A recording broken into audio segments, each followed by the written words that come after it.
vez, mas eu estou numa fase que não tenho mais muita consciência dessas coisas, mas acho que é a minha primeira vez, uma coisa que eu não digo há muitos anos.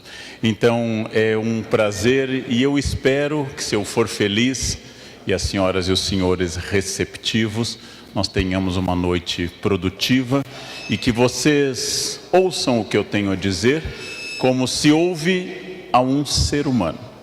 Ou seja, alguém falível, alguém que tem ideias, que não é absoluto, que não é onipotente, que tem ideias do que leu, do que viveu e que cada uma e cada um pega essas ideias e diga: essa é minha, essa eu vou ficar, essa eu vou produzir. E a outra diga: essa eu tenho que adaptar, o Leandro está um pouco desequilibrado nessa. E outra que os senhores e as senhoras digam: essa de jeito nenhum, é um absurdo. Assim a gente pensa, assim a gente pensa. Não existe obediência cega, não existe fidelidade absoluta a nenhum ser humano, a nenhuma pessoa que tem suas características. Assim nós devemos sempre pensar em relação às coisas. Vivemos um momento atípico, aqui há muitos jovens que nunca tinham vivido uma crise tão profunda. Mas acreditem no tio, já houve várias. Ouçam o tio, já houve outras crises. Eu tenho uma experiência de 35 anos de magistério, sou tão antigo que dei aulas de moral e cívica e USPB. Para os senhores terem uma ideia. Alguns aqui devem ter tido aula de moral e cívica e USPB. Eu dei aula de moral e cívica e USPB. Sei todos os hinos, a letra de todos os hinos, bandeira, república e assim por diante. A crise atual é importante, a crise é significativa, mas é muito importante dizer que o grosso da crise econômica começou a passar, o grosso da crise econômica está se afastando, mas a crise moral e a crise ética ainda é muito intensa. Eu cresci ouvindo do meu pai e da minha mãe: estude para ser alguém, seja honesto. Hoje é difícil dizer essas coisas, porque tanta gente que não é ninguém chegou longe. Tanta gente desonesta está no topo, há tantos canalhas nos governando, que a gente fica muito impressionado com as coisas. Então, é um momento específico, é um momento difícil, a crise está terminando, mas o quadro político está instável e, infelizmente, devo profetizar, o ano que vem não será fácil. Teremos eleições, a polarização vai continuar, o Face e as outras redes sociais vão continuar sendo uma arena de luta em que todas as opiniões são atacadas. E aí eu começo dando um primeiro conselho que não é filosófico, nem histórico. Eu dou um conselho absolutamente da minha avó, uma imigrante alemã que passou a vida inteira quase no Brasil. Não toquem tambor para maluco dançar. Não toquem tambor para maluco dançar. Quando alguém começar a berrar, adjetivar com os olhos irritados, vão se afastando lentamente, concordem, tenham reações bovinas, e saiam correndo, Não discutam com pessoas perturbadas, é perda de tempo, perda absoluta de tempo. Então, nesse quadro político instável, de ódios, evitem o ódio, não cultivem o ódio. O ódio vem às pessoas, não compartilhem. Há um conselho que eu ouvi na Ásia de um budista que dizia: o ódio é um veneno que só funciona se você beber. Se você precisa aceitar o ódio do outro. Afastem-se disso, porque tem tanta gente interessante, tem tanta gente desafiadora, que as nossas dúvidas têm que ser de várias ordens. Nossas dúvidas são lícitas, são boas, mas nossas dúvidas não podem ser longe da ética, não podem ser longe de princípios. E como eu digo aos jovens professores que eu formo na Unicamp, um conselho que eu escrevi no livro Conversa com um Jovem Professor: é muito importante que em uma sala de aula exista ao menos um adulto. É bom que esse adulto seja o professor. É muito importante que num ambiente, por mais que tenha gente brigando, destruindo e gritando, que eu redobre a minha capacidade de ser pacífico.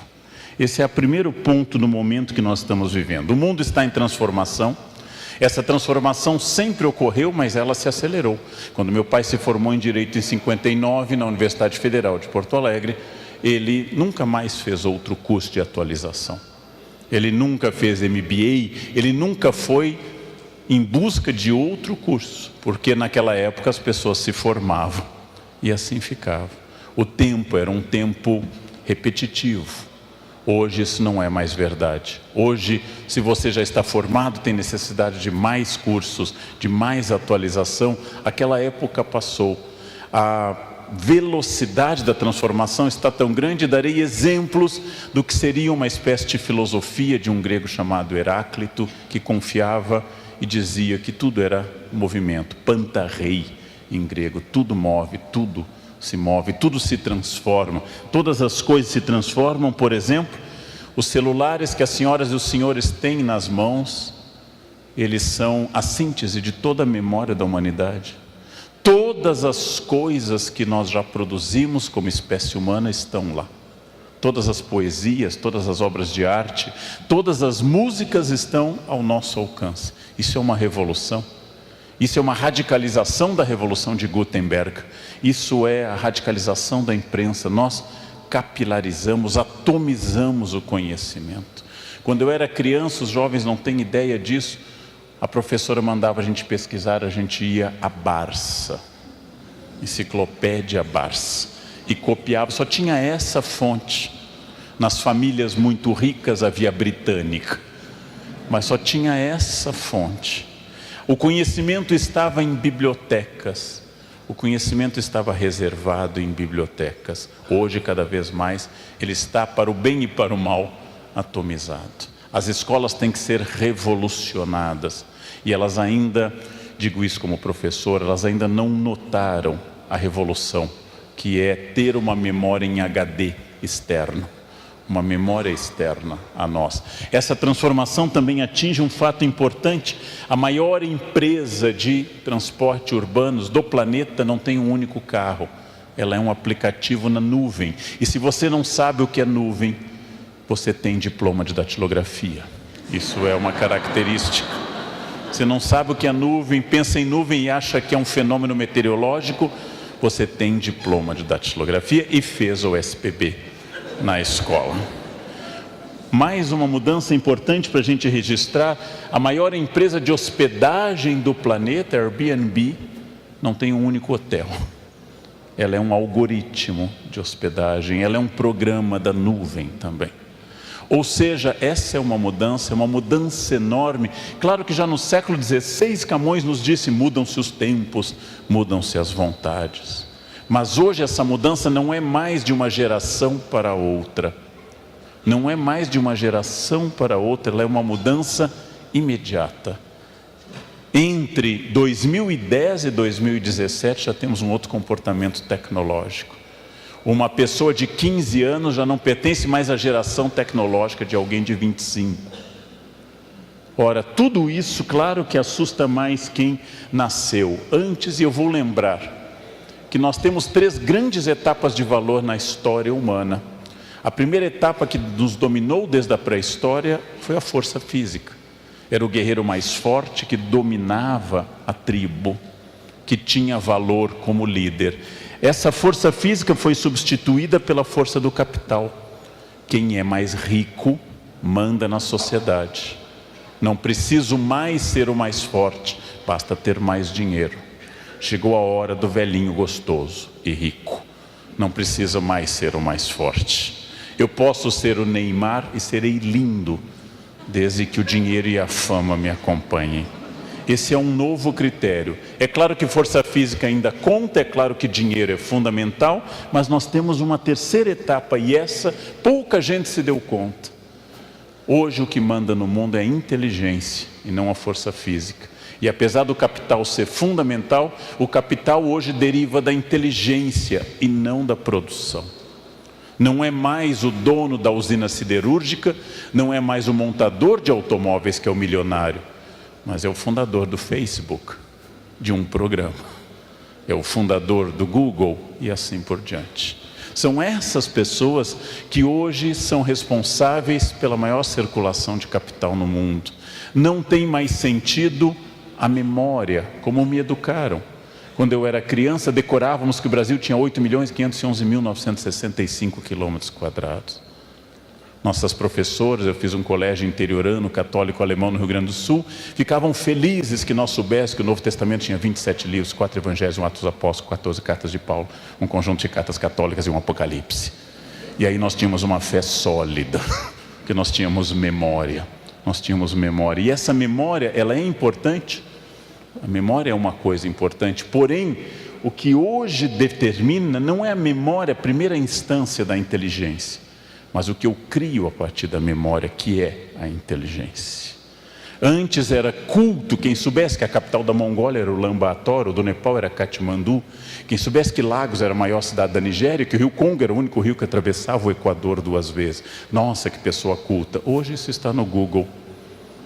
Isso está no Google, você não precisa mais decorar isso. Você decora se quiser, mas hoje a inteligência nos libertou da memória. E isso é fundamental. Memória entendida na filosofia clássica como uma das instâncias da alma para Aristóteles.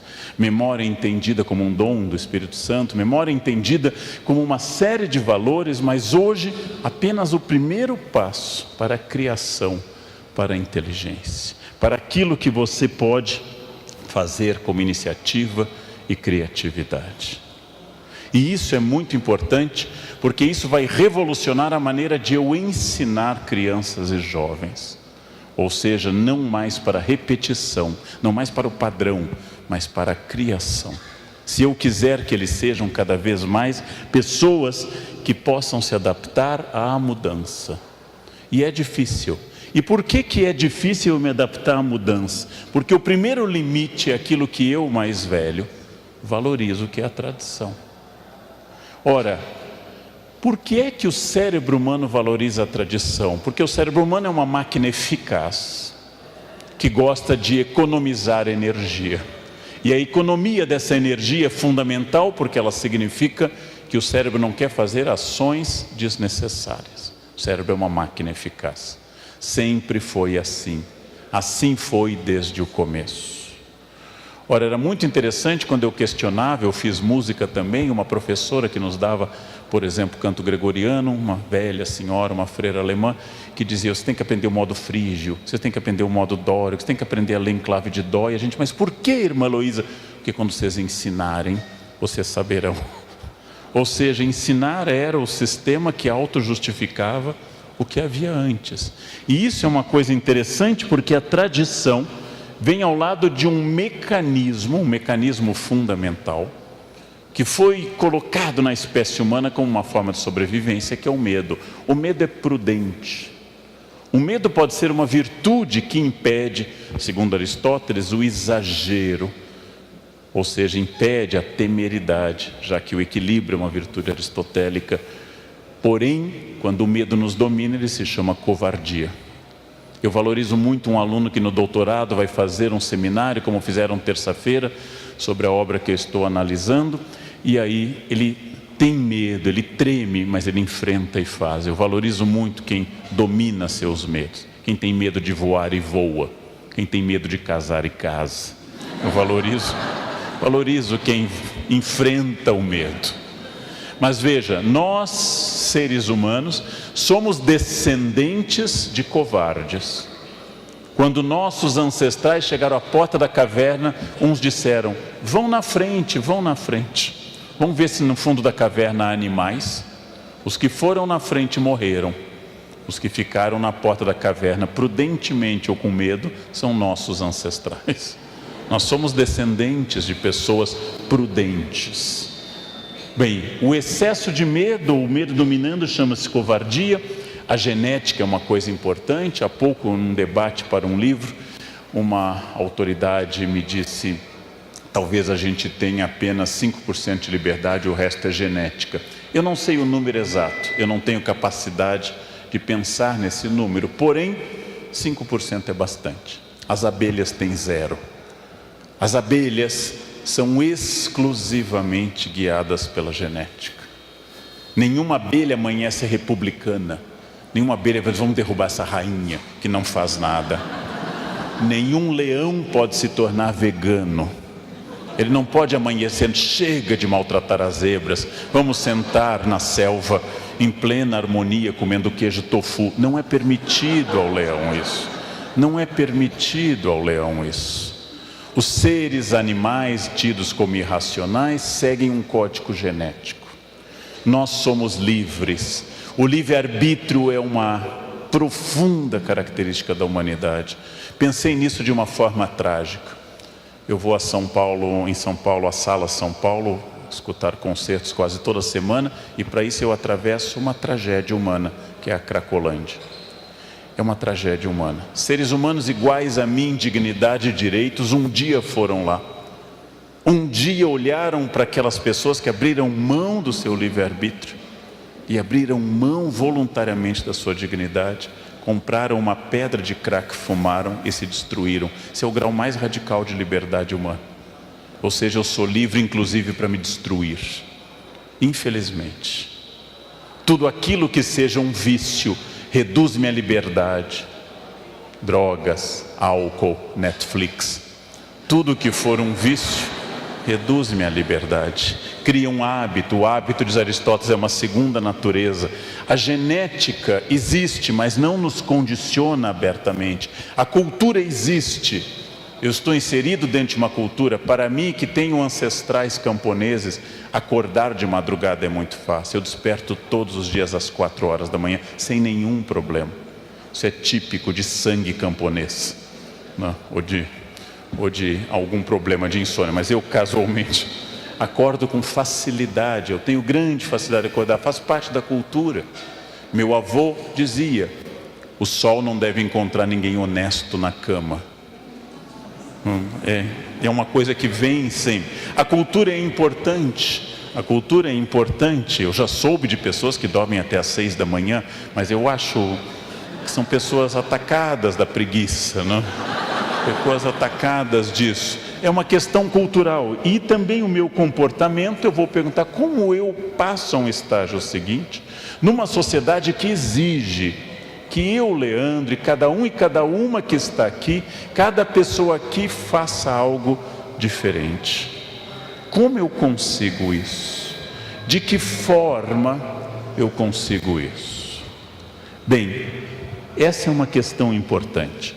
Lendo neurocientistas, eu fui iluminado por um conhecimento que até então eu não tinha, e lendo grandes autores neurocientistas, como o professor Antônio Damasio, português, Suzana Herculano Holtz, brasileira, eles foram indicando que os neurônios, quando produzem um hábito, como, por exemplo, acordar às 4 da manhã, ou comer algo, ou dizer uma saudação ritual, não apenas um neurônio encosta no outro com impulso elétrico, como sabemos, mas cria uma ligação biológica. Dessa forma, o neurônio acaba ficando ligado ao outro através do hábito, e toda vez que eu repito aquele hábito, é muito bom para o meu corpo. Ele vai gastar menos energia. A vida tomada de hábitos, a vida tomada de repetições sistemáticas, é uma vida profundamente econômica de energia. Ora, por que eu, Leandro, gosto de pinhão? Pinhão não tem gosto de nada, tem gosto do sal que eu coloco na água. Porque eu, Leandro, na infância comia pinhão, e pinhão associo ao inverno, a fogão a lenha e ao gosto do inverno e da infância. Por que eu gosto das músicas da minha infância, a parte da minha formação em música clássica? Por que eu gosto de Legião Urbana? Porque eu considero Legião Urbana melhor que Wesley Safadão. Eu, Leandro. Mas lembro que meu pai considerava Lupicínio Rodrigues superior a Renato Russo. E provavelmente meu avô consideraria Zequinha de Abreu ou Chiquinha Gonzaga superiores a Lupicínio. Porque nós gostamos daquilo que nos remete à zona de segurança. Nós gostamos daquilo que nos remete ao que o neurônio já fez. É profundamente confortante para o corpo o hábito. Quem acorda sempre na mesma hora, quem deita sempre na mesma hora, quem come sempre na mesma hora, quem come mais ou menos as mesmas coisas, quem faz mais ou menos as mesmas coisas, produz sobre o corpo e sobre o cérebro um efeito bastante profundo de método, de ordem. E o neurônio gosta disso, e nós nos inserimos nessa ordem. Ora, essa ordem não é boa nem ruim, apenas ela é uma ordem.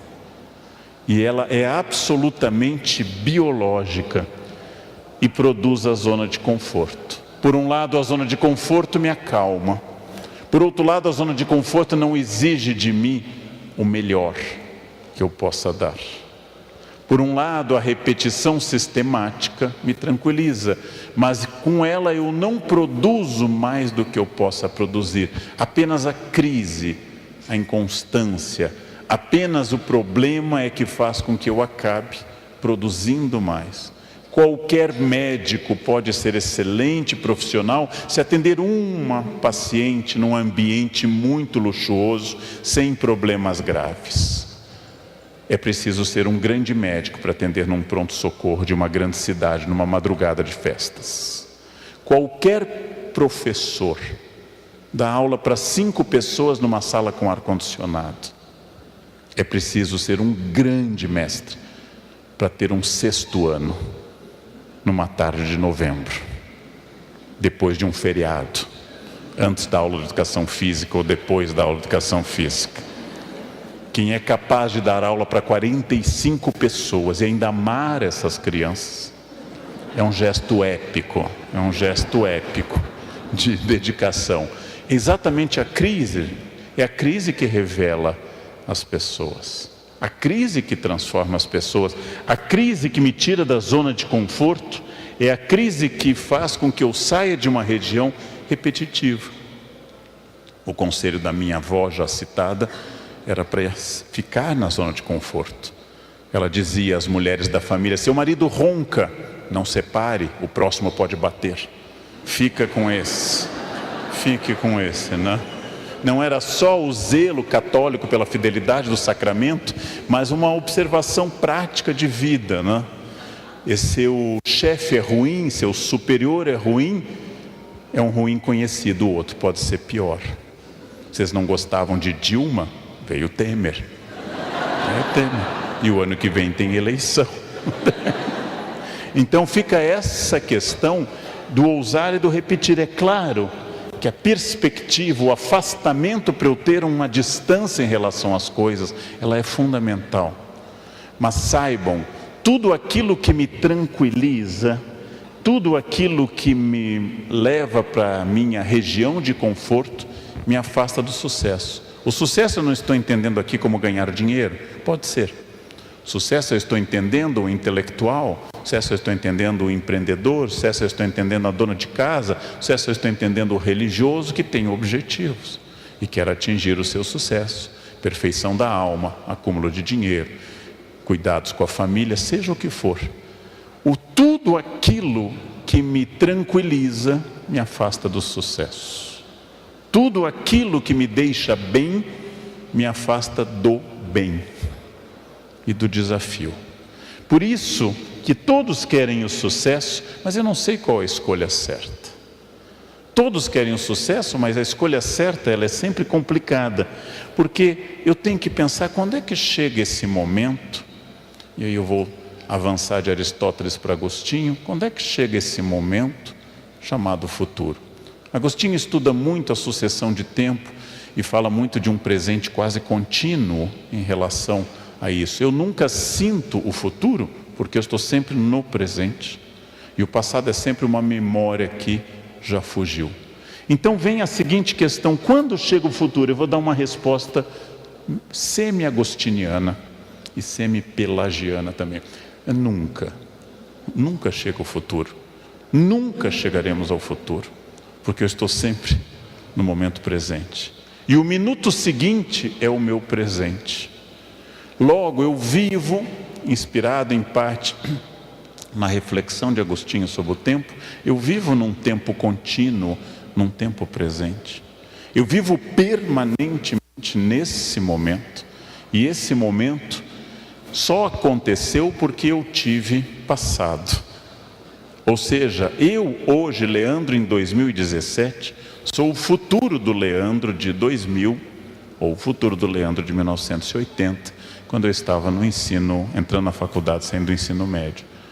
Ora, mas eu estou aqui porque eu fiz coisas no passado. Então, apesar de não existir futuro, não existe futuro.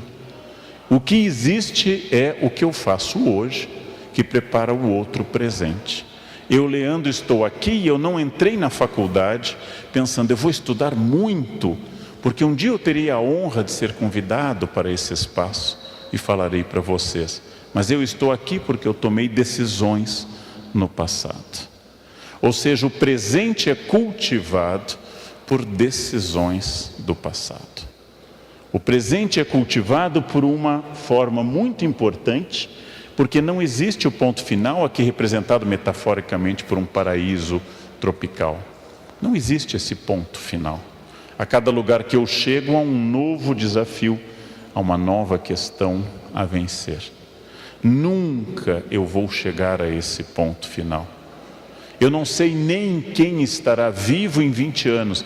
Há uma chance grande de ser a Rainha Elizabeth II, talvez o ex-presidente Sarney, mas eu não sei quem estará vivo em 20 anos.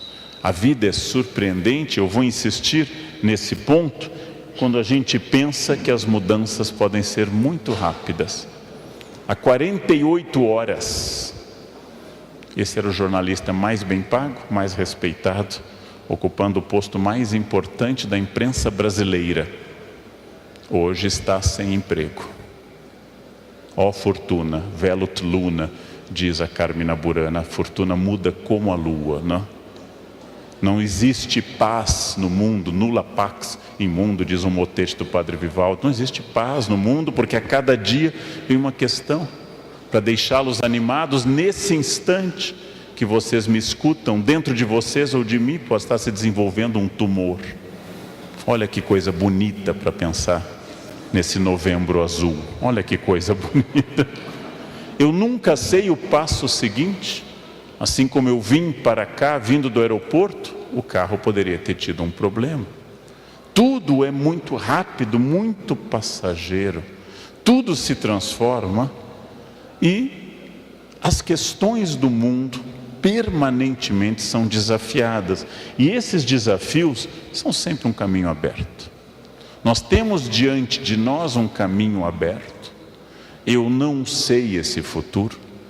Eu tenho apenas a capacidade de planejar o presente, mas voltando à noção agostiniana, capítulos passado, presente e futuro, o futuro é quase esvanecido, quase desaparecendo. Porém, eu vou substituir essas palavras agostinianas por palavras contemporâneas. Por passado eu entendo a experiência que trouxe cada uma e cada um até essa noite. Por presente eu entendo a ação de estar aqui. Quantas pessoas caminhando através da cidade, eu vi estavam em bares. Vocês estão em uma palestra, uma noite de quinta-feira. Ou seja, essa é uma ação. O que for decidido internamente por cada um, vai marcar o presente de amanhã, ou seja, o dia de amanhã, que será o seu futuro. E essa antecipação que os gregos chamam de strato-agos, o estratego, é a antecipação chamada estratégia. Estratégia é a capacidade de eu me antecipar. É uma virtude que começa com a infância a crescer, mas nenhuma criança é estratégica. Nenhuma criança jamais disse à mãe, coloque um casaquinho, porque o tempo pode virar. Isso é um pensamento que a gente só tem na terceira idade. À medida que envelhecemos, a bolsa vai sendo munida de remédio, casaquinho, guarda-chuva, papel higiênico. Quanto mais envelhecemos, mais vamos ficando estratégicos. Porque nós sabemos, diz o Hamlet, que a consciência nos torna covardes. Nós sabemos que é importante estar preparado. Estratégia é a capacidade de eu me antecipar. Estratégia é tipicamente humana, é a capacidade de pensar o que pode acontecer e me preparar para isso. O termo militar grego, estratego, acabou se tornando um termo empresarial contemporâneo. Há uma estratégia. E essa estratégia ela é muito importante. E lembrem-se, o erro é parte da espécie humana. Não há ser humano que não erre. Quem não erra não é humano. O humano é errado. Só temos dois tipos de erros: os fatais e os não fatais. Os fatais não precisam ser analisados. Os não fatais precisam. Os italianos dizem, eu gosto muito, não há cogumelos não comestíveis. Todo cogumelo é comestível. Alguns apenas uma vez. Apenas uma vez. Depois você não comerá de novo. Quando eu quero explicar aos meus alunos literariamente, dentro da tradição cultural do Ocidente, eu lembro a eles que a primeira empresa do planeta Terra, na nossa tradição judaico-cristã, foi a empresa Éden Limitada. O fundador tinha um currículo impressionante, Deus, inatacável. Criou uma empresa perfeita e contratou 2 funcionários locais, feitos ali, treinados no RH dali, nada de gente de fora, barro e costela local. Colocou, fez uma semana de ética e disse, só tem uma regra aqui, gente, vamos lá, colaborem, só não pode comer uma fruta, o resto pode tudo, tudo, o tempo todo. É a família perfeita, Adam, em hebraico homem, a família perfeita, Eva, a companheira, não tem sogra, não tem nora, não tem genro, não tem cunhado, não tem horário, não tem roupa, inocência total, o dia inteiro felizes num local perfeito entre rios. Só uma regra, nosso mundo é cheio de regras, só tinha uma regra. O dono se afastou, foram direto infringir a regra. Fundada a sociedade humana. Enquanto Adão e Eva estavam inocentes, não havia tempo, não havia velhice. No momento que eles pecaram e envelheceram e conheceram a doença, a morte e a dor, começa a história. Expulsos por justa causa, vão para a terra, começam a plantar, têm filhos. Adão e Eva geram Caim e Abel. Caim matou Abel, como vocês sabem. Primeira família humana, resultado, 4 pessoas, os mais próximos de Deus, os mais longevos. Adão viveu 930 anos. Os mais longevos, 2 pecadores, 1 assassino e 1 cadáver. Essa é a primeira família humana, gente. Muito mais próxima de Deus do que a nossa. A nossa tem muito mais problemas do que essa, não? E não deu certo. Não deu certo. Aí começa tudo de novo, começam mais filhos, etc. Aí vem o dilúvio. Ou seja, tudo sempre, permanentemente, nós convivemos com o erro. Errar é humano, errar é humano, errar é humano. Nós erramos o tempo todo. Nós erramos constantemente. E esse é um exercício para eu aprender que de cada erro deriva uma possibilidade de acerto. Façam o aprendizado. Façam esse aprendizado. Cada erro é uma indicação estratégica que você não é perfeito. Cada erro fere o meu orgulho, fere a minha vaidade, o primeiro pecado capital, fere aquilo que me torna soberbo. Cada erro mostra, você se acha muito, perceba que aquilo que você faz diariamente, desde que nasceu, desde que você tinha 11 a 14 meses, que é andar, você tropeça. Hoje, tenho 54 anos e tropeço. E eu treino isso diariamente há 53 anos. É uma lembrança permanente. Você é humano, você nunca atingirá a perfeição. Não se vanglorie, não fique soberbo, porque tudo que te protege, te sufoca. Usando a metáfora da gestação, do embrião, da galinha, do pinto no ovo. Se até o 21º dia, 3ª semana, o pinto romper o ovo, ele morre. Se a partir da 3ª semana ele não romper, ele também morre. Toda vez que eu protejo demais um filho, um aluno, um subordinado, eu o torno limitado. Todas as vezes. Não há fórmula mais clara para tornar alguém imbecil do que mimá-lo. Quando eu mimo alguém, eu reduzo a sua humanidade. Ou seja, tudo que me protege também impede que eu saia da zona de conforto. Vamos dar agora um princípio mais psicológico e filosófico. Por que a estratégia é difícil? Ora, eu sei que se eu comer o doce, o donut, que aqui está, eu vou ser feliz agora. E se eu não comer, eu vou ser feliz no futuro. Se eu comer o doce, eu vou ter 1 minuto de prazer na boca e o resto da vida estará na minha barriga ou no meu quadril. O resto da vida. Eu tenho opção entre 2 caminhos: o prazer imediato ou o prazer estratégico de médio e longo prazo. Se eu comer comida carregada em gordura, bacon, pururuca, eu tenho só a vantagem de não ter Alzheimer, porque quem come gordura diariamente morre antes de chegar à idade de ter Alzheimer. É uma vantagem, é uma vantagem. Comida gordurosa impede doenças degenerativas. Você passa para outra aos 35 no máximo. Bem, eu tenho que tomar decisões a todo instante. Acontece que o prazer de ficar na cama para alguns, ele é imediato. E ter que fazer alguma coisa, ir para a escola, estudar, produzir, rezar, é um prazer que vai no momento seguinte. Então nós temos que optar entre 2 prazeres, e isso vem a pergunta: como eu saio dessa acomodação?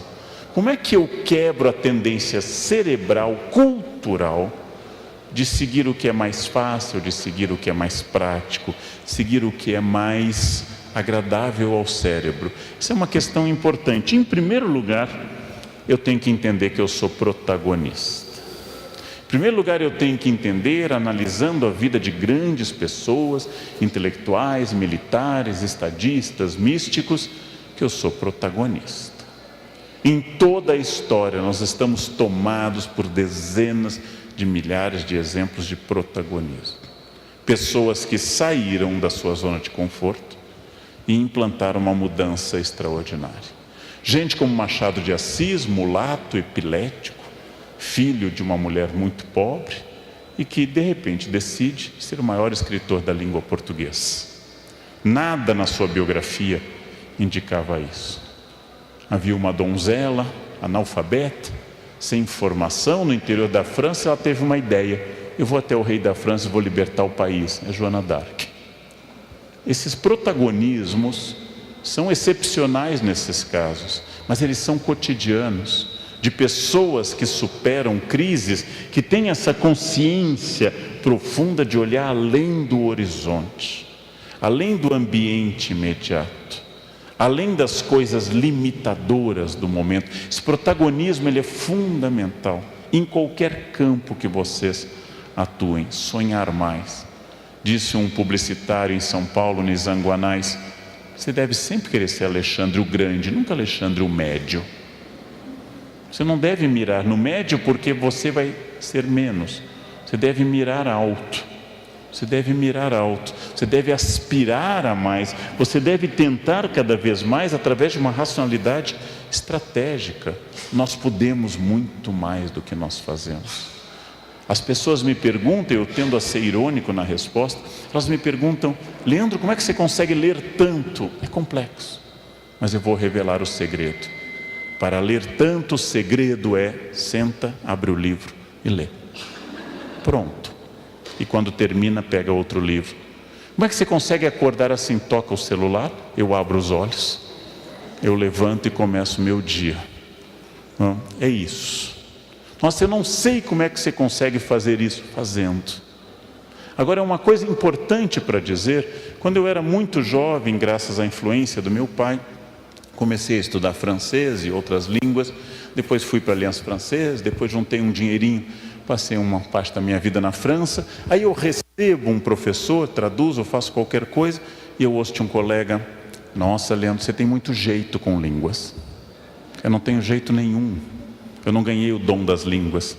Nunca baixou uma tocha na minha cabeça e eu passei a falar línguas. Cada língua foram anos de sacrifício e saiu. E aí eu entendi uma coisa que eu digo com certa alegria e certa dor: sorte, jeito, talento é o nome que o vagabundo dá ao esforço que ele não faz. É muito importante isso, gente. Quando o vagabundo olha, eu não sei o que você faz, sua casa está tão arrumada, eu arrumo, é assim, eu arrumo. Mas qual o segredo de conseguir fazer isso? Fazendo. Ah, mas eu não consigo, então morra. Não venha me perguntar o que fazer. Claro, não desejo a morte de ninguém, mas tem gente que está consumindo oxigênio num planeta que tem tão pouco, né? Tão pouco oxigênio a esse respeito. Eu quero distinguir uma coisa muito importante, sou um especialista em religiões. Religião é uma parte central da espécie humana. Não há povos até o momento espontaneamente ateus. O ateísmo é sempre uma imposição do Estado na espécie humana. A religião é central na nossa espécie, mas eu quero distinguir da magia, a associação de poderes a objetos materiais, a magia. E é isso que eu quero condenar. Abandonem a magia. Parem de comer lentilha no ano novo para ter dinheiro, gente. Cada grão 1 milhão, não tem um pé rapado que não acredite nisso, todo ano, e está lá no Serasa, o ano inteiro, mas continua comendo lentilha. Parem de comer, guardar sementes de romã no ano novo. Parem de fazer macumba. Parem de atribuir objetos poder. Isso é um erro porque é inútil. Parem de usar roupa amarela para atrair dinheiro no ano novo. Parem de usar cueca vermelha para atrair amor. O que você atrai com uma cueca vermelha, gente? Isso que você atrai. Que Exu vai chegar na sua vida com uma cueca vermelha? Não amarrem fitinha do Bonfim, aquilo nunca mais sai do pulso, gente, nunca mais. Se fica com aquilo até a segunda vinda de Jesus, é uma coisa espantosa, aquilo nunca mais sai, não? Então, distingam o que é um ato de fé, de entrega religioso, da magia, que atribui a objetos poder. A magia é um sinal de infantilidade psíquica, ela é compreensível em crianças. Eu nunca uso a expressão, e não gosto de energia. Ah, esse ambiente tem uma energia boa. Eu vou com alunos ricos de São Paulo para a Ásia, estamos num hotel no Butão, e elas dizem, esse hotel tem uma energia boa. Eu disse, não, ele é luxuoso, custa $1.000 a diária. Não é energia, gente. Não é energia. Essa mulher a energia dela é muito pesada. Não, ela é chata, ela é insuportável. Não tem nada a ver com energia, gente. Não existe energia. Não adianta, tendo um problema a resolver, em casa, na empresa, onde for, não adianta se fechar numa sala, colocar cristais, cantar mantras. Podem encher a sala de imagens de Buda, de elefante, de arroz, podem fazer o que quiser, o problema continua lá. Continua lá. Então, essa questão é superar essa coisa que eu escuto e que me perturba. Eu sou muito prático. Leandro, você fala bem, mas sabe por quê? Você é de aquário. Aquário é ar. Quem é de aquário aqui ou de gêmeos fala bem. Mas que pessoa organizada, virgem, tem obsessão com a ordem. Nossa, mas que pai afetivo, câncer, é pura emoção. Câncer e peixes choram inauguração do supermercado, choram ao pôr do sol. Mas que chefe terrível, leão é o cão chupando manga quando manga. Não existe isso. Que planeta estava em cima de você na hora do nascimento? Nenhum de os planetas estão alinhados, não tem nenhum planeta em cima de você. Abandonem isso, abandonem.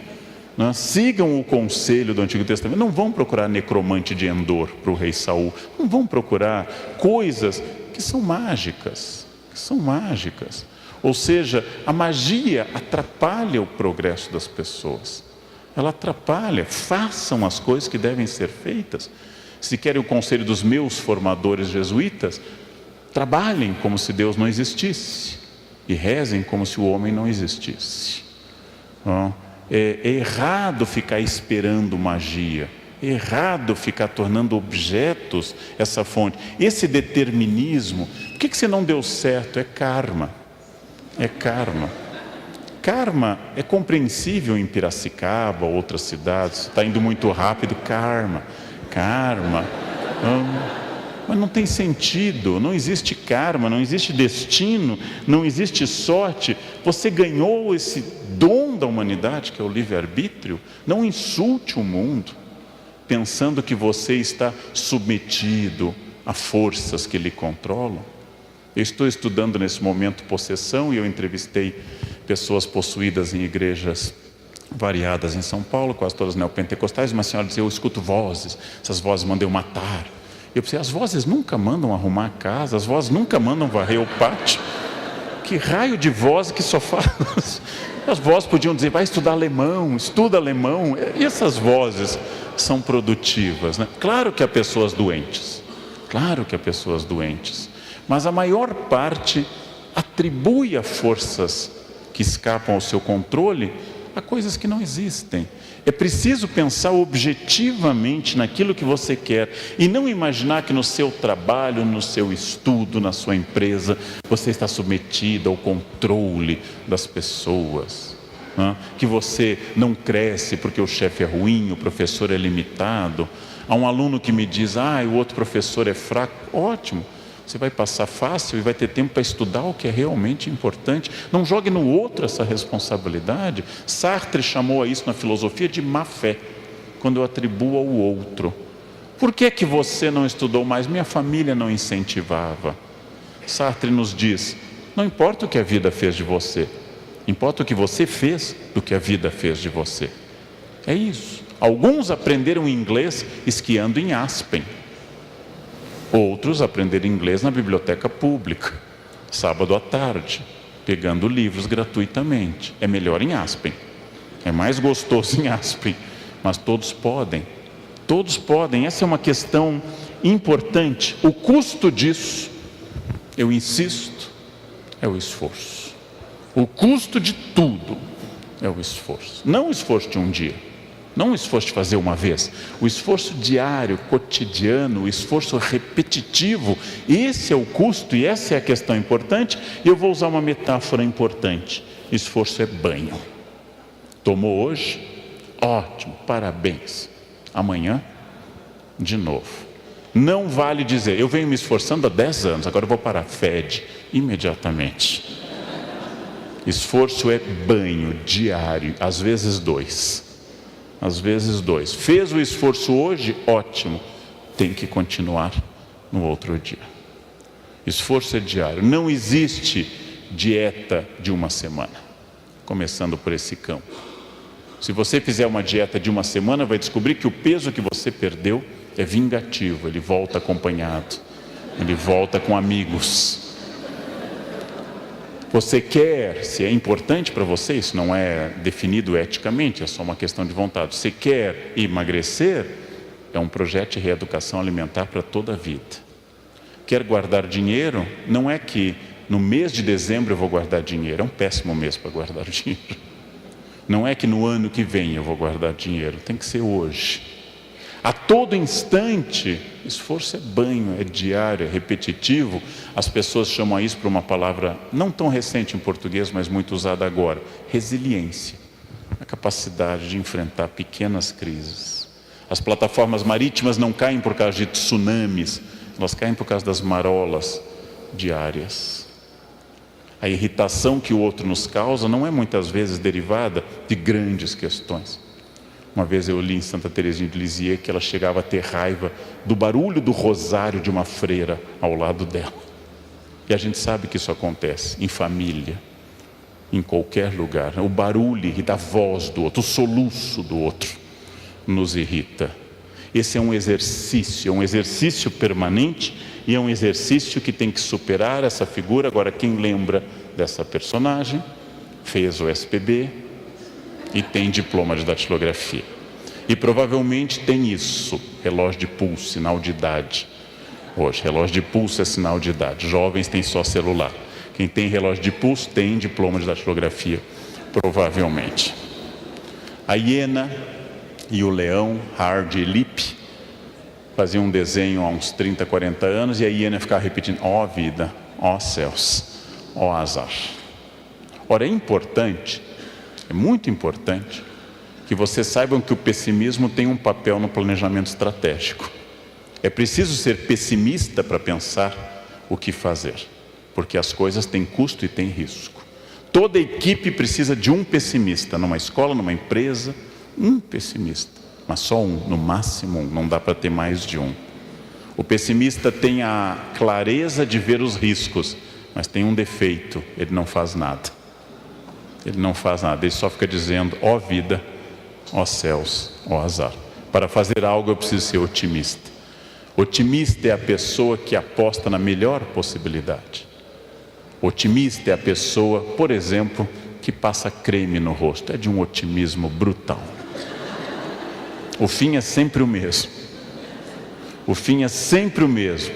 Ah, mas eu me cuido. Vai ser um cadáver bonito, bem cuidado, reluzente.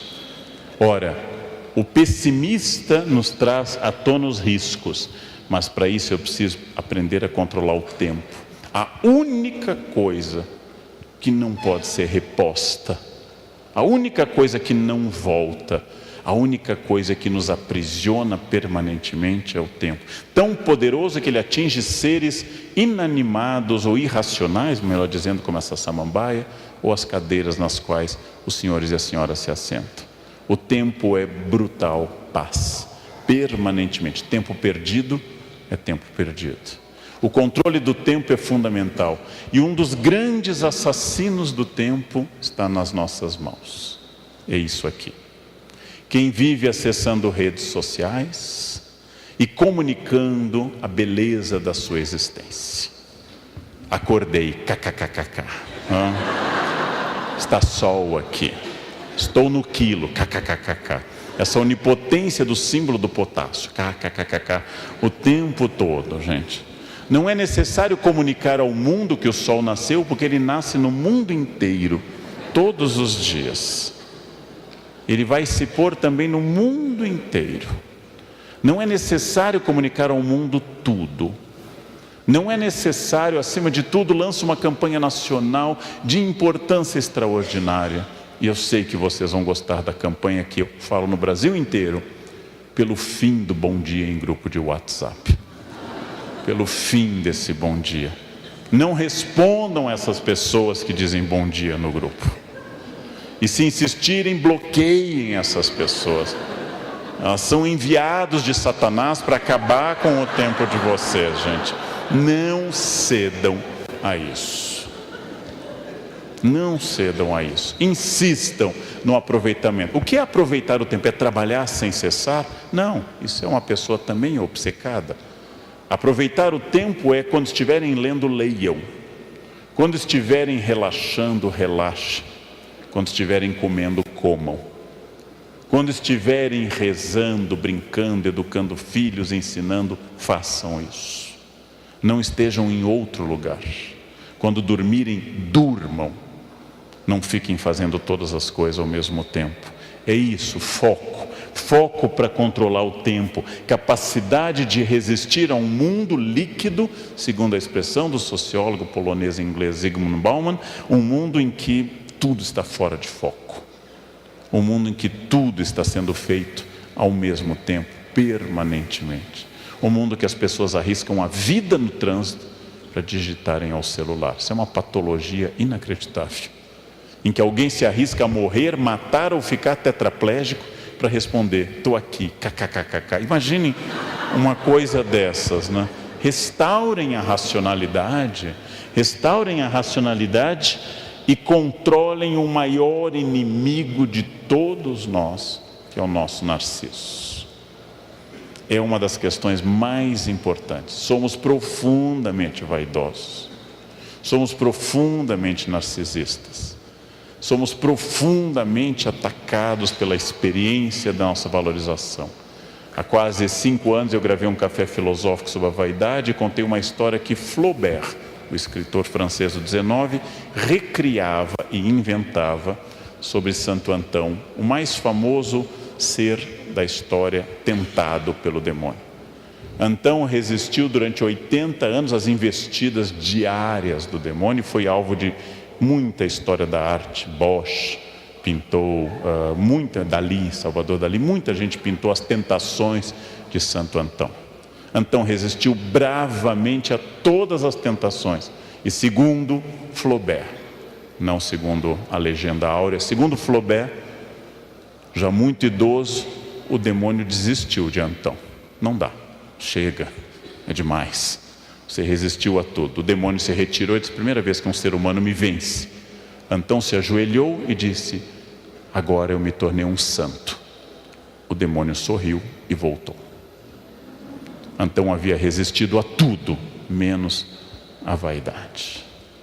Contei no livro Pecar e Perdoar uma história tirada dos Fioretti de São Francisco, as florezinhas, no qual Francisco, no fim da vida, quase 40 anos, está deprimido, porque havia feito uma ordem extraordinária que crescia, baseada na pobreza, e ainda na vida dele, os monges começaram, os frades, começaram a acumular bens, começaram a ter bibliotecas, a terem brigas por bens. Aí Francisco: mas para que serviu tudo que eu fiz? Se os meus seguidores ainda na minha vida já estão destruindo o que eu fiz. Então ele vai se entrevistar com sua amiga caríssima Clara, e Clara diz: sabe qual é o problema, Francisco? Você ainda não é pobre, mas como se ele só tinha um hábito, como se ele andava de pés descalços, como se ele dormia no chão, como se ele maltratava tanto o corpo com jejuns que teve que pedir desculpa ao corpo antes de morrer. Desculpe, irmão corpo, pelos jejuns e penitências. A Clara disse: você ainda é apegado à sua obra e à continuidade dela, você ainda acha que ela lhe pertence. Francisco entendeu, enfim, que o máximo que eu posso fazer é o máximo. Morreu feliz, deitado no chão da Porciúncula, que hoje é a imensa igreja de Santa Maria degli Angeli, cantando o Cântico das Criaturas, mas dando um conselho final a seus amados próximos, Frei Leão e outros: eu fiz a minha parte, agora vocês façam a de vocês, eu só posso fazer a minha parte. É vaidade querer controlar, é muita vaidade querer controlar tudo. Uma vez eu dei uma palestra há mais de 20 anos para um grupo enorme de professores do então ensino de primeiro grau, hoje fundamental, e uma professora religiosa me disse: professor, eu faço tudo isso que o senhor diz, mas meus alunos não prestam atenção em mim. Então contei uma história a ela para animá-la. Imagine, professora, Jesus como professor, 12 alunos, a senhora tinha quantos? Eu tenho 50. Jesus está em vantagem. Ele tem homens adultos que decidiram segui-lo, a senhora tem crianças que foram colocadas à força na sua sala. As aulas de Jesus são melhores que as suas. Levita, transfigura, ressuscita, anda. Nenhum professor consegue esses efeitos numa aula. Hoje nós vamos ressuscitar, hoje nós vamos multiplicar. As aulas eram fascinantes. 3 anos de curso, 3 anos de curso. Ao final, festa de encerramento, como todo grupo letivo. Festa de encerramento, jantar na pizzaria, festa de encerramento. O tesoureiro da turma vendeu para a diretoria de ensino. O líder, naquela noite, traiu 3 vezes, ele nunca deu aula. 3 vezes, nunca apareceu um dia na escola. Os outros desapareceram, João foi até a cruz, o mestre morreu, para quem acredita ressuscitou. 40 dias de reforço de férias, 40 dias insistindo, mais milagres, e ao final Pedro faz a pergunta linda: Senhor, é agora que vai restaurar o reino de Israel? Ou seja, não entendeu nada. 3 anos de curso e a capivara não captou uma única coisa. Eu perguntei, aí ele desistiu, foi embora, mandou um reforço escolar que é o Espírito Santo, mas ele disse: chega, né? Chega, agora se virem. Vejam, eu perguntei à professora: a senhora acha que a senhora é mais que Jesus? Não, então faça o máximo. O máximo é o possível que eu posso fazer. O máximo é o possível. Cabe às pessoas aceitarem ou não, controlando a minha vaidade, escolhendo quais as lutas adequadas. Trânsito nunca é uma boa luta, mesmo quando eu estou correto. Luta contra o racismo é uma excelente luta, é uma parte da minha existência. Racismo é um mal terrível, é uma doença, é um desvio de caráter, é uma quebra da ética, além de ser um ato criminoso inafiançável. Essa é uma luta boa. Proteger crianças, proteger mulheres da violência, isso são lutas. Trânsito, futebol, é absolutamente inútil, gente. Escolham as lutas são poucas, e sigam essa tradição para decidir sobre coisas. Ouçam muito, reflitam e hajam. Ouvir mais do que falar, refletir antes de agir. O silêncio é fundamental. O silêncio é fundamental. Isso é muito importante para que eu possa agir num mundo que fala muito e que embola a ação estratégica. Ninguém mais escuta ninguém. Façam o teste. Ao voltarem a casa hoje, digam à pessoa que lá ficou: eu estou cansado. O que os senhores e as senhoras ouvirão? Quem está casado há mais de 12 horas sabe. Eu estou cansado. O que eu escuto em casa? Eu também. Eu acordei às 4, acordei às 13. Eu tenho uma dor de cabeça, eu tenho um tumor. É uma concorrência permanente. Ninguém ouve ninguém. Estamos loucos para falar a nossa opinião sempre. Então, ouvir para que essa ação estratégica. Lembrem, as escolhas são livres. Insisti nisso desde o início. As consequências são obrigatórias. Eu como o que eu quiser. A consequência é obrigatória. Eu bebo, fumo, faço o que eu quiser. A consequência é obrigatória. Eu acordo a hora que eu quiser. A consequência é obrigatória. Então é preciso lembrar sempre que você é livre, mas você não pode produzir a consequência diretamente dentro da sua liberdade.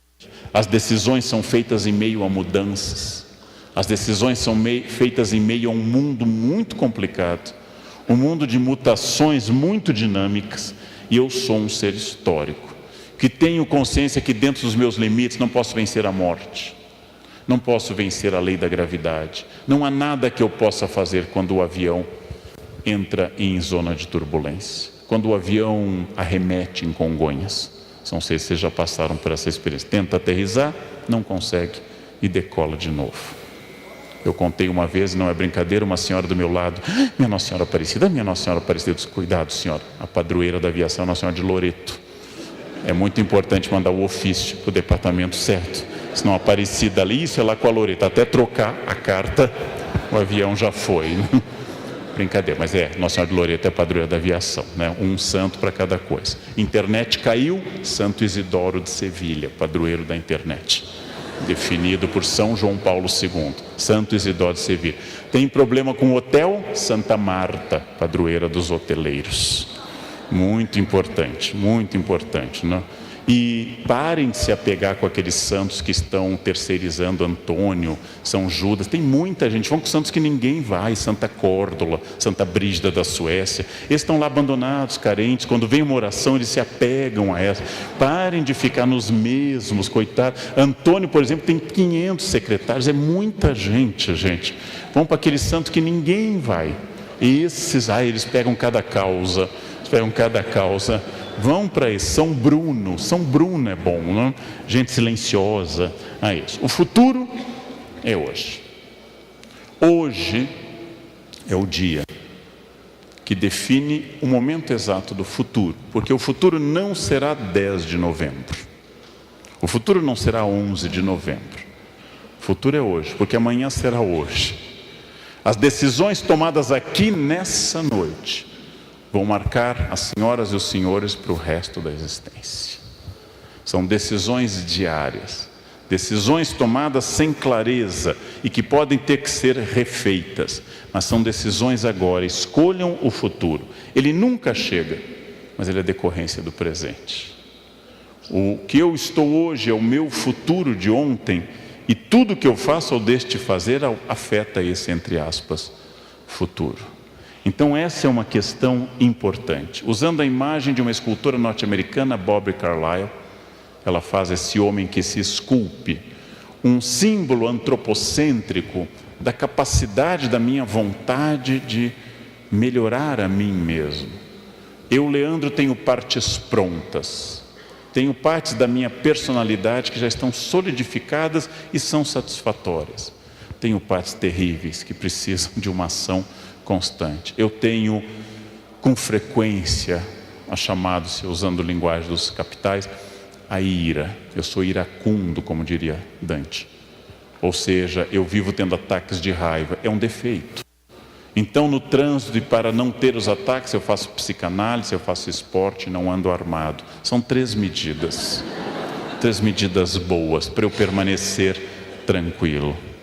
Antes de começar a dirigir nas marginais, eu já digo: eu vou ficar tranquilo. Coloco música no carro. Isso dura quase 5 minutos, de um controle absoluto. Eu tenho que melhorar isso. E me alegro que depois de 35 anos de magistério, e quase ao mesmo tempo dirigindo, eu nunca matei uma pessoa, nunca bati em nenhum aluno, mas é uma luta cotidiana. Gostaria de o ano que vem voltar aqui e dizer, eu dou aula há 36 anos e nunca bati num aluno. Mas por vezes essa minha ira aparece em irritação com as pessoas que trabalham comigo. Eu sou muito rápido, algumas pessoas são mais lentas. Essa irritação vem, depois eu peço desculpas. Uma pessoa ética não é a que não erra, senão a ética seria a ciência dos anjos. A ética trata das pessoas que erram e têm dor com o seu erro e querem retomar o caminho correto. A ética não fala de ninguém perfeito, fala de pessoas perfectíveis, não perfectum, feito até o fim, mas em processo de perfeição. Como diz a minha secretária, ironizando meus ataques, a diferença entre a araucária e o gaúcho, que eu sou, é que a araucária leva 30 anos para ficar grossa. Ela diz que... E o gaúcho já nasce com essa habilidade. E quando eu erro, eu tento voltar atrás, peço desculpas, me arrependo, a dor me acomete, a consciência me acusa e eu volto a essa luta constante que vai ser até o final da minha vida. Ou seja, as partes que eu tenho que lutar, as partes que estão boas, há partes que sempre foram fáceis, há partes muito complicadas. E tudo isso é o processo de eu me construir. E essa construção ela é muito, muito importante, porque com essa mensagem com a qual eu encerro a nossa reflexão, eu poderia dizer de muitas formas filosóficas, teológicas ou literárias, mas direi de uma forma muito linear. Eu sou sócio majoritário da minha vida. Na minha educação, minha mãe insistia muito na frase na infância: todo problema que começa com eu é seu. Todo problema que começa com a palavra eu é seu. Só nos traga problemas que comecem com a palavra, o pronome nós. Eu é um problema seu. Então, essa questão é uma questão importante. Eu sou sócio majoritário da minha vida. Eu sou a pessoa que produz essa vida. Sócio majoritário não manda em tudo, é importante lembrar, mas manda bastante. Sócio majoritário não controla tudo, mas tem um imenso controle sobre as pessoas. Então eu sou o que produz a minha vida. Muitas pessoas me dizem: está chegando o Natal, eu me sinto triste no Natal, não gosto do Natal. Bem, transforme seu Natal numa data alegre. Faça, não fique reclamando. A pergunta que Freud fez antes de morrer em 39, por que as pessoas buscam a infelicidade e quando encontram, permanecem nela e se surpreendem? Façam o Natal alegre, mudem a estrutura da festa. Ou seja, façam as coisas acontecer. Sou sócio majoritário da minha existência. Eu tenho uma consciência enorme disso. O corpo que eu tenho, o que eu sei, a família que eu construí, o conhecimento que eu acumulei, as minhas virtudes, os meus imensos defeitos, começam com o pronome pessoal reto, eu. Não começam, vou usar um erro de português, com nós, mas só para ficar claro, está errado, viu? Não começam com nós, não começam conosco, começam com o pronome eu. E é assim que dolorosamente eu sou fruto de uma vontade ou de uma falta de vontade, de uma ação ou de uma falta de ação. E eu poderia fazer mais ou menos, mas sempre de acordo com essa propriedade de ser sócio majoritário da minha existência. Isso é uma questão extraordinária para a gente passar adiante. Sejam autônomos, tornem-se adultos. Não confundam liberdade com voluntarismo, fazer o que quer. Liberdade é o fazer o que é preciso. Só o ser humano é livre, porque só o ser humano faz o que é preciso. Os animais não são livres. Se eu pisar na cauda do leão, ele jamais vai dizer: eu senti que não houve intenção. Então, apesar de estar doendo, eu entendo que não. Leão não distingue entre crime doloso e culposo. Nós podemos fazer essa distinção. Você me machucou, mas não estava com essa intenção, foi acidental. Eu tenho liberdade que não é a liberdade do meu desejo, não é uma liberdade hedonista da busca do prazer, não é a liberdade de fazer o que eu quero, mas o que eu preciso. Eu sou humano porque faço o que eu preciso. Ou seja, eu sou humano porque eu faço o que é necessário e não só aquilo que eu quero. E vou começando a sofrer dessa verdadeira, ou ter o privilégio dessa verdadeira liberdade estratégica. Eu sou sócio majoritário da minha vida. Sigam a norma socrática, conheçam a vocês mesmos. É uma transformação de vida. Conhecer a si muda tudo na sua existência. Façam frequentes exames de consciência do seu dia. Não precisa ter nenhum projeto religioso para isso. Pode ser psicanalítico ou religioso, como preferir. Como eu me comportei hoje, a quem eu ajudei, a quem eu incomodei, com quem eu fui grosseiro, com quem eu fui bom, como eu posso melhorar amanhã. Inácio Loyola manda colocar um G grande nos defeitos maiores e contar. Depois vocês estão diminuindo semana a semana. Eu gosto dessa mente do século XVI, botar um G para cada defeito e depois ir contando se eles se repetem.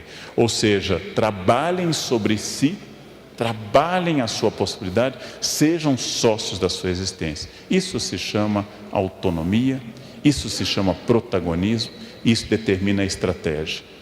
Pergunta básica: onde vocês querem estar o ano que vem, em novembro de 2018? E onde vocês querem estar em novembro de 2027, daqui a 10 anos? E daqui a 20 anos, que é até onde eu posso, no meu caso, imaginar. Daqui a 20 anos.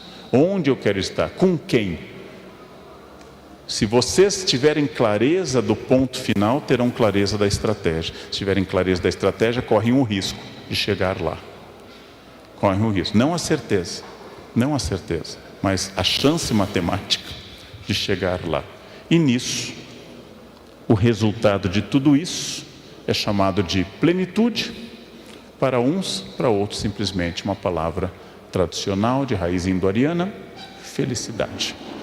Felicidade é estar onde eu tenho que estar, fazer aquilo que eu preciso, colher os frutos disso, reconhecer-me como errado, levar adiante meus espinhos na carne, segundo Paulo, minha ferida narcísica, segundo Freud, e continuar trabalhando nisso. Vale muito a pena, porque isso torna a vida interessante e não uma folha levada ao vento, sem vontade, uma folha sem forma, uma vida guiada por um protagonista, compartilhando a vida com outros protagonistas. E é isso que a gente chama propriamente de felicidade. E era isso que eu queria dizer nessa noite para as senhoras e para os senhores. Muito obrigado pela atenção dessa parte. Muito obrigado. Muito obrigado. Obrigado.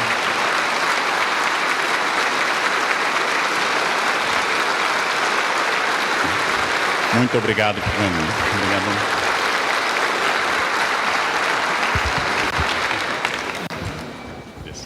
Professor, nós que agradecemos a importante presença, em nome do Cicobi Crédito Malhas, gostaríamos que o senhor levasse uma lembrança desse nosso encontro e, para tanto, convido aqui no palco o diretor-presidente do Cicobi Circuito das Águas, Marcelo Gorgulho, que vem fazer a entrega.